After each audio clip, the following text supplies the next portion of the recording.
그제 정부가 분양가 상한제 적용 지역을 발표했죠. 서울 8개구 27개 동이 우선 대상으로 지정됐습니다. 이들 지역을 정밀 타격해 이 집값 상승세를 잡겠다는 전략으로 지금 풀이가 되고 있죠.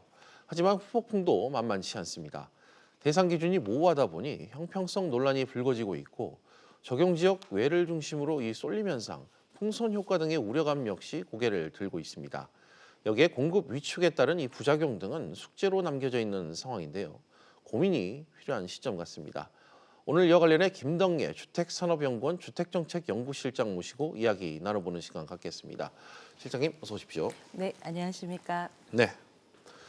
먼저 평가부터 듣고 시작을 해야겠죠. 네, 이 정부가 분양가 상한제를 서울 8개구 27동에 우선 적용했습니다. 네, 어제 네. 발표 어떻게 보셨습니까? 정부가 정말 고민을 많이 할 수밖에 없었겠구나라는 생각이 좀 들었는데요.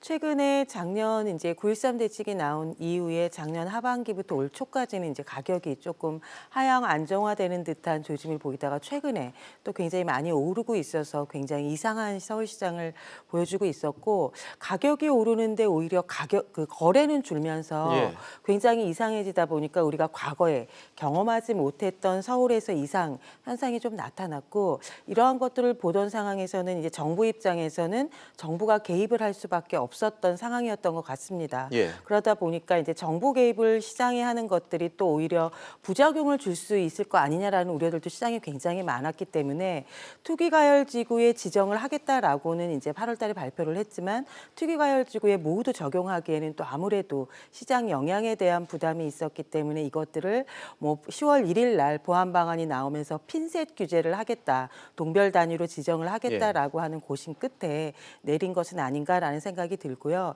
그러면서 명확하게 이제 장관께서도 또 시장이 이상해지면 추가 지정도 할 수 있다라고 해서 예. 굉장히 강력한 정부의 의지는 다시 확인시켜준 발표였다고 보였습니다. 알겠습니다. 그런데 일부에선 이 찔끔 지정이다, 생색내기 수준이다 이런 비판의 목소리도 나오고 있습니다. 관련해서는 좀 어떤 입장이신가요? 아무래도 이제 핀셋 규제로 가겠다라고 이야기를 했기 때문에 서울에 25개구가 있고 거기에 467개 동이 있다 보니 그중에서 27개 동만 지정을 하니까 너무나 작은 거 아니냐라는 이야기가 나왔지만은 사실 그렇다고 모든 지역을 다 대상으로 지정을 하기에는 또 그거에 의한 부작용도 고려를 안 할 수는 없었던 것 네. 같습니다. 그러다 보니 서울의 주택 가격을 좀 선도하고 있다라고 보여지는 지역들 그리고 정비 사업이 조금 많이 예정이 되어 있거나 또 일반 분양 물량들이 많이 나올 수밖에 없을 그런 지역들을 일차적으로 지정하는 데 의미가 있다라고 보여집니다. 알겠습니다. 이와 관련해 어제 시민단체에서는 핀셋이 아니라 망치가 필요하다 이런 얘기도 좀 했던 것 같습니다. 그런데 이 같은 적용 지역이라도 반응은 제각각인 것 같습니다. 혹시 압박함이 더 클 것이다 이렇게 좀 생각되는 지역들이 있을까요? 일단은 27개 동이 지정이 됐기 때문에 그 지역들에서는 아무래도 이제 분양가 상한제를 적용받고 가야 되는데 그 27개 동 안에서도 관리처분 인가를 받은 단지들 같은 경우에는 내년 4월까지 또 분양을 하게 되면은 면제가 되기 때문에 그런 단지들과 아니면 이제 분양가 상한제를 새로이 적용받아야 되는 단지들 사이에 조금 그 차별적인 온도감은 있을 거라고 좀 보여집니다. 네. 가장 논란이 되고 있는 게 지금 형평성 부분인 것 같습니다. 이 단순히 보면 왜 우리 동이 지정이 됐느냐, 사정이 크게 다르지 않은데 옆 동은 어떻고 우리 동은 빠졌고 그런 불만들이잖아요. 네. 결국 이 지정 기준이 모호하다는 뜻인데 이 형평성 논란을 좀 이 주택 전문가께서는 어떻게 보고 계십니까? 그 적용 기준이 굉장히 모호하다라고 얘기를 하지만 국토부에서 이제 적용되는 지역들만 내고 그것들이 어떤 정량적인 기준에 의해서 판별이 되었는지에 대해서는 이제 수치 제공을 안 해서 오는 혼란인 것 같기는 합니다. 그렇지만 이미 주택법에 그러니까 이번에 정할 수 있는 거는 정량 요건이라고 해가지고 법적 그 요건들을 갖추고 있습니다. 거기에 보면은 실질적으로 분양가 상승률이 물가 상승률보다 2배 이상으로 올라간 지역 그리고 주택 가격 상승률이 굉장히 많이 오른 지역이라고 하는 법적 요건들을 갖춘 그런 상태에서 이제 정량 요건으로 아무래도 그 분양 예정 물량들이 많은 지역들을 조금 추가적으로 다시 또 뽑아내는 작업들을 걸치고 이게 서울의 주택 가격에 영향을 줄 수 있는 지역들을 동단위로 뽑아내다 보니까 이런 게 적용 기준에 대한 논란들이 조금 있는 것 같기는 하는데 뭐 모든 기준들이 다 완벽할 수는 없다라고 보여지지만 일단은 그런 법적 절차에 따라서 뽑힌 지역들이라고 하는 것들의 의미는 있는 것 같고요. 다만 우려스러운 것은 이제 27개 동이라고 해서 최소로 1차 지정을 했는데 예. 이것이 시장에서 어떤 그 안정작용보다는 오히려 부작용들이 더 커지게 되면 2차 지정, 3차 지정도 갈 수 있기 네. 때문에 이렇게 됐을 때의 부작용들을 더 우려할 수 있을 것 같습니다. 알겠습니다. 또 하나 얘기되는 게 바로 이 풍선 효과인 것 같습니다. 정부가 그 모니터링을 통해 언제든 추가 지정하겠다. 방금 네, 말씀하신 네. 것처럼 이 부분을 경고성 메시지를 남겼다고 좀 볼 수 있는데 풍선 효과가 예상보다 빠르게 나올 수 있다. 이런 시장 전망도 지금 나오고 있는데 실장님 전망은 좀 어떻게 보세요? 저는 경계해야 되는 부분이라고 생각을 합니다. 지금 모든 대책들이 나왔을 때 우리 과거의 경험들을 보면 그 대책들을 놓고 긍정적인 이야기들보다 조금 순기능의 것들이 정책의 실효성을 높일 수 있는데 그 시장에서의 평가보다는 오히려 부작용이 발생될 수 있을 것에 대한 이야기들을 더 많이 하면서 시장이 진짜로 부작용이 더 커지는 쪽으로 나오는 그런 과거의 경험들이 굉장히 많았습니다. 그래서 물론 정부에서도 발표를 했을 때 풍선 효과를 우려했고 제가 예. 봐도 풍선 효과 있는 지역들이 있을 수 있는데 지금 시중에 있는 유동자금이나 뭐 과도한 투기 세력이라든가 그 투자자분들이 진짜 규제가 그 적용되지 않는 지역으로 또 가서 그들 지역에서 분양가가 올라가게 되나 가격이 굉장히 예. 많이 오르는 현상이 나타나면 2차 지정, 3차 지정이 갈 거라고 보여집니다. 그래서 예. 이러한 부분들은 좀 시장에서 자정작용에 의해서 조금 자중해야 되는 부분은 아닌가라는 생각이 듭니다.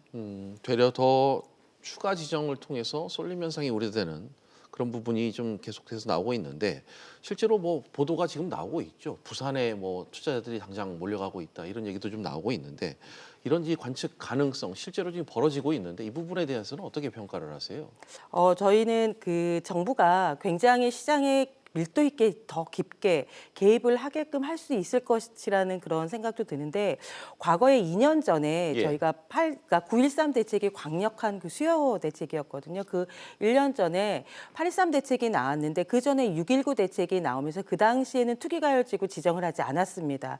당시 시장이 안정되지 않으면 정부에서는 투기가열지구를 지정하겠다라는 시그널만 내보냈는데 시장이 굉장히 주택 가격이 많이 오르면서 8.2 대책과 같은 굉장히 강력한 정책을 끌어냈던 것처럼 지금 그 서울값에 대한 불안정성을 해소하기 위해서 정부가 최선의 선택은 아니었을 거라고 보여지지만 그래도 차선적으로 최소한의 그 예. 지금 도입한 상태에서 이게 또 다른 곳에서의 부작용이 나온다라고 하면 부산이 일부 해운대구라든가 세계구가 이번에 조정 대상 지역에서 해제가 됐습니다. 그런데 이게 오히려 좋은 쪽이 아니고 다른 부작용이 나오면 다시 조정 대상 지역으로 재지정이 될 수도 있는 부분들이기 때문에 이러한 것들에 대한 근원적인 문제를 해결해 줄 수 있는 쪽으로 정부가 조금 더 관리를 해야 될 필요는 있다라고 보여집니다. 알겠습니다.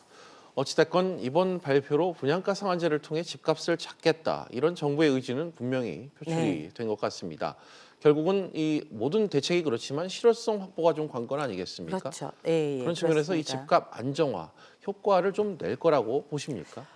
장기적으로 지속적인 그 기대를 하기에는 좀 어려워 보이는 부분은 있지만 일단 내년 4월까지 관리 처분을 받은 단지에서 한 6만 세대 정도는 분양가 상한제를 피하기 위해서라도 예. 빨리 공급을 해야 되기 때문에 그런 측면에서는 일시적으로 어떤 분양 물량이 좀 늘어나는 부분 그리고 올해하고 내년까지는 서울시의 입주 물량들이 좀 많은 그 해입니다. 예. 그런 측면에서 본다라고 하면 공급이 조금 일정 부분 많아지는 부분에 있어서의 가격 안정화 효과는 기대할 수 있지만 예. 그 외에 4월 이후가 되게 되면 지금 있는 정비 사업, 재건축, 재개발 같은 경우에 이제 사업 진행하는 것들이 아무래도 좀 부담스러울 수밖에 예. 없기 때문에 공급이 줄어드는 모습들이 이제 장기적으로 나타날 수 있는 문제점들은 좀 있습니다. 알겠습니다.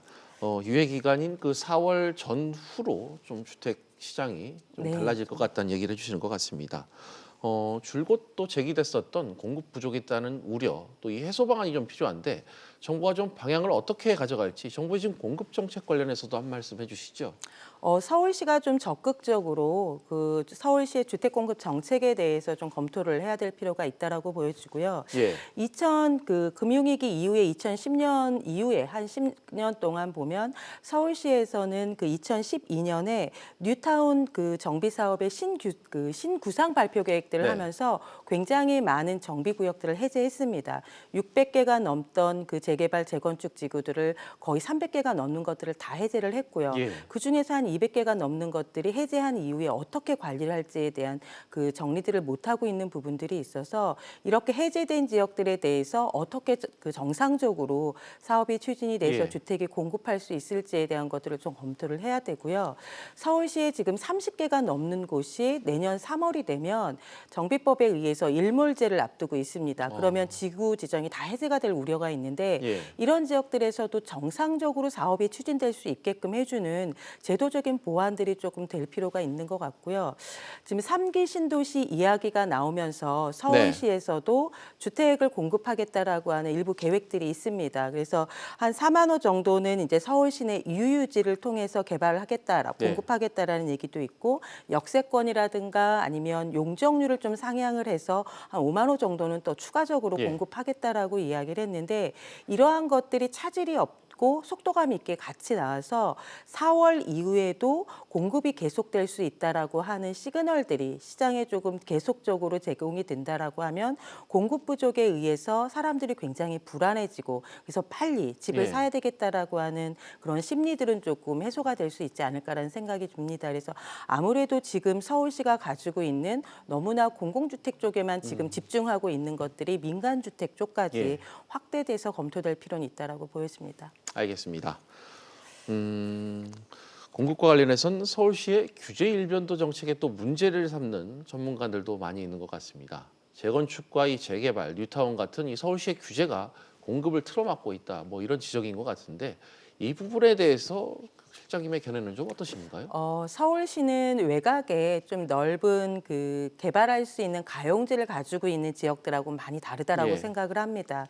이미 많은 사람들이 살고 있고 굉장히 고밀화된 그런 공간이기 때문에 이 지역에서는 아무래도 정비 사업이 그리고 재개발 재건축과 같은 곳을 통해서 주택을 순증으로 늘려왔던 역할들은 분명히 있기 때문에 이러한 예. 부분들에 대한 것들을 서울시가 조금 인정을 해서 정비 사업들이 제대로 갈 수 있게 해주는 부분하고 최근에 보면 이제 상가라든가 오피스 쪽에 공실이 굉장히 많이 늘어나고 있습니다. 예. 이게 모든 대도시들이 가지고 있는 또 문제이기도 한데 이런 오피스라든가 상가의 공실들을 사람들이 살 수 있는 거처로 조금 바꿔주는 정책들이 해외 뭐 대도시들에서 많이 있기 때문에 이런 정책들에 대한 적극적인 검토들도 서울에서는 해야 될 필요가 있을 것 같고 아무래도 지금 뭐 경관이라든가 아니면 밀도라든가 때문에 굉장히 많은 그 규제를 두고 있는 게 사실입니다. 예. 이런 부분들에 대해서는 좀 필요한 지역에 대해서는 과감하게 정책적인 규제 완화들도 검토할 필요가 있습니다. 알겠습니다.